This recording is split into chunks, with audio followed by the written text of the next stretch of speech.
Bom, meus amigos, vamos aqui começar, né, nossos trabalhos de hoje. Nossa disciplina cada vez mais se aproximando do deadline, do fim, né? O fim está próximo, como diriam aquelas criaturas mais apocalípticas, mas é o fim do semestre, não é o fim do mundo, beleza? Bom, com a aula de hoje, nós vamos encerrar a nossa brevíssima introdução à lógica modal. Eu queria deixar bem claro para vocês que essas duas aulas sobre lógica modal não tem nenhuma pretensão de esgotar esse assunto. Lógica modal é um campo bastante vasto. Inclusive, existem várias... Opa, está chegando alguém. Existem várias lógicas modais. Então, isso é um assunto bastante vasto, né? E, como eu já tinha dito para vocês em outras ocasiões, pode ser, inclusive, tema de TCC, futuros TCCs. E aí eu recomendo o seguinte: quem se interessar por esse assunto, que já vai estudando agora, que vai tentando procurar ler artigos sobre lógica modal, compreender as diversas lógicas modais que existem, e, de repente, você identificar algo que você deseja pesquisar com mais profundidade e que isso venha a ser o seu TCC no futuro, correto? Não deixem para pensar no TCC apenas e tão somente quando chegar lá no final do curso, né? O ideal é que você já pense o seu TCC a partir lá do quinto semestre, quarto, quinto semestre, que aí você já vai ter um bom tempo, né, de acúmulo de leituras, de estudo para esse assunto que vai combinar com o seu TCC lá no final do curso, beleza? Bom, gente, esqueci de avisar que a gravação já está liberada e que vocês já devem responder aí no chat, né, a frequência, né? Por favor, registrem a presença de vocês no chat para que a gente possa dar continuidade aqui ao nosso trabalho. Bom, vamos começar aqui os comentários desse quiz, né? Quiz bastante simples. Bom, primeira questão se refere ao vídeo de pré-aula que vocês devem ter assistido, né? Se não assistiram, é interessante que assista novamente, que assista. Quem assistiu e não está lembrado, que assista novamente, porque é interessante. Bom, primeira pergunta diz o seguinte: a demonstração que foi apresentada no vídeo é um método de refutação, verdadeiro ou falso? Verdadeiro, a maioria acertou. Por quê? Porque todo método de refutação, ele é baseado em quê? É baseado, primeiro, em você negar aquilo que está sendo afirmado inicialmente, certo? Isso vale para a lógica proposicional, isso vale para a lógica de predicados, isso vale para a lógica modal, e eu acredito que valha para praticamente todos os sistemas lógicos. Eu não vou afirmar com tanta certeza que vale para todos os sistemas lógicos, porque, primeiro, eu vou confessar minha ignorância, eu não conheço todos os sistemas lógicos.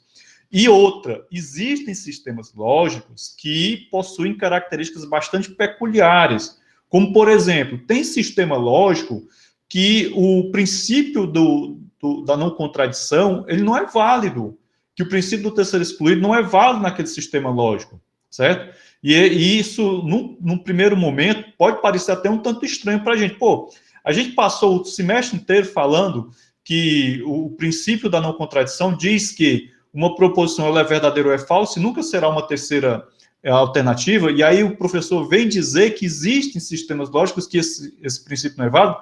Beleza, existe sim, certo?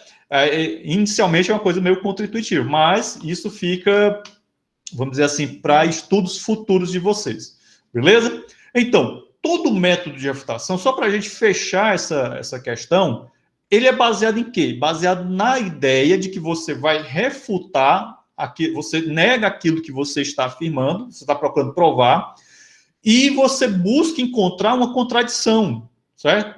Então, no momento que você encontra a contradição, significa o quê? Que aquilo que você disse, que você negou, né? Na verdade, é verdade. Né?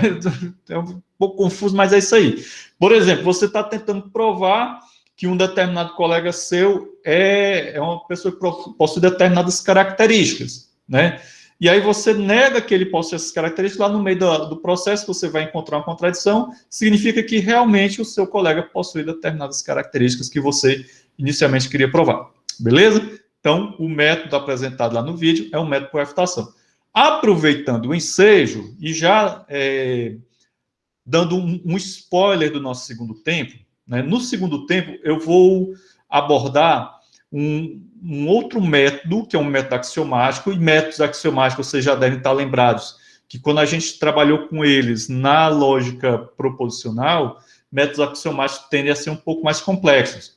O método que eu apresentei no vídeo de pré-aula é um método de Tableau, né? Método de árvore semântica. E esses métodos de árvore semântica, vocês viram que eles tendem a ser mais fáceis da gente compreender, tá bom? Mas não ficaria interessante uma introdução à lógica modal apresentar somente o Tableau. Então, eu tinha que apresentar para vocês também um método axiomático que vai ser assunto do nosso segundo tempo, beleza? Vamos adiante aqui. Segunda questão. A negação de uma sentença, né, equivale a... Então, no caso aqui, a negação de uma sentença na lógica modal. Primeira alternativa. Peraí, esse enunciado aqui não está muito legal. Deve ser... sentença necessária. Eu não tinha lido... eu não tinha lido a palavra necessária. A negação de uma sentença necessária. De repente, eu confesso a vocês que eu não tinha enxergado a palavra necessária. Negação de uma sentença necessária equivale a uma sentença possível? Não. Vejam bem. Uma sentença necessária, vocês devem lembrar sempre, toda vez que vocês, no campo da lógica modal, ouvirem falar de sentença necessária, é uma sentença que ela não é possível você afirmar o contrário dela, né? Então, por exemplo, é necessário que 2 mais 2 seja 4. Então, é impossível que 2 mais 2 não seja 4, certo? Não é possível que 2 mais 2 não seja 4. Essa é o que a gente estaria dizendo assim, equivalendo. Qual é a equivalência de uma sentença necessária? É que não é possível que a negação dela seja possível, certo? Seria basicamente isso. Então, uma sentença possível não é. Por quê? Uma sentença possível, vocês também precisam entender que uma sentença possível ela também pode ser encarada como uma contingência, né? O que é a contingência? Vamos tentar lembrar aqui do conceito de contingência. Ora, quando eu apresentei para vocês, lá na lógica proposicional, a tabela verdade, vocês viram que, vamos pegar aqui, o conectivo da disjunção, ele tinha lá ele é uma função de verdade, né? Então, se a disjunção, os disjuntivos, um deles é verdadeiro, então aquela disjunção é verdadeira. Quando ambos são falsos, então a disjunção é falsa. Então, ali há uma ideia de contingência, certo? A contingência, ela não tem nada a ver, é totalmente o oposto de uma tautologia ou de uma contradição. Vocês sabem que na tautologia, ou numa fórmula válida, todas as interpretações de uma dada fórmula é verdadeiro, né? Não importa o valor de verdade dos seus conectivos. Isso na lógica proposicional. Uma contradição, tudo é falso. Mas numa contingência, você tem valores interpretações verdadeiras e interpretações falsas, certo? E isso tem muito a ver com o operador modal de possibilidade. Então, a possibilidade, você pode olhar para ela como uma espécie de contingência, né? Perceber uma contingência na possibilidade. A necessidade, não. A necessidade, ela não é nada contingente. Bom, a alternativa correta é a possibilidade da negação da sentença, né? Isso sim, né? De acordo com o que foi explicado para vocês no vídeo de pré-aula, se eu nego uma sentença necessária, então eu estou afirmando que a negação daquela sentença é possível. Ora, vejam bem, se eu disse para vocês que uma sentença, quando é necessária, é impossível que a negação dela aconteça, né? Então a negação de uma necessidade afirma o quê? A possibilidade de uma negação. É um tanto, digamos assim, um tanto óbvio, ululante, né? Mas vejam bem, a princípio, esse raciocínio ele pode não ser muito direto, né? Requer uma certa sofisticação mesmo. Bom, a impossibilidade da sentença não é, certo? Graças a Deus ninguém assinalou ela, e a NDA também não seria a alternativa correta, beleza? Bom, vamos aqui falar um pouquinho de mundos possíveis. Utilizamos os mundos possíveis e acessíveis para eliminar operadores de possibilidade, certo? Verdadeiro, ok? Então, a ideia dos operadores a gente viu na lógica de predicados que os operadores, os quantificadores, eles precisariam ser eliminados, né, quando você vai aplicar a dedução natural, né, isso no método da dedução natural. Primeiro você trabalha com a eliminação dos quantificadores, depois é que você aplica as regras da dedução natural. No método que foi apresentado no vídeo de pré-aula, você precisa, né, também trabalhar com essa ideia de eliminação. No caso do método que foi apresentado no vídeo, né, então você tem a ideia, os mundos possíveis e acessíveis para eliminar os operadores, né, no caso aí os operadores de possibilidade. Beleza? Bom, temos aqui uma questão que envolvia derivação, então você precisaria construir essa derivação foi feita lá no vídeo, quem lembrou, né, deve ter marcado a resposta correta aqui, talvez esses 8 lembraram bem do vídeo, porque eu tirei simplesmente essa questão lá do vídeo. Bom, vamos lá. Seja o seguinte trecho de uma derivação, né? Tem aqui o mundo acessível beta, né? Quando aplicamos a regra de derivação, obtemos o quê? Beta P e beta Q sequencialmente não é, né? Beta P e beta Q numa bifurcação, beta não P e beta Q numa bifurcação. Então, vejam bem, essa ideia da bifurcação ou do sequencialmente lembra o quê? Lembra o método tabuleau analítico ou tabuleau semântico que foi apresentado para vocês ainda no decorrer, né, dos métodos de dedução lá da lógica proposicional. Então, a ideia é muito parecida, né? A ideia das regras alfa e regras beta, que geram expansões sequenciais, ou geram expansões bifurcadas, né? Então, é basicamente a mesma ideia. E aí, vocês percebem como é importante você compreender bem a primeira etapa da disciplina, digamos assim, que é a etapa de lógica proposicional. Correto? Entendido? Vamos aqui para a última. Não, ainda tem mais uma.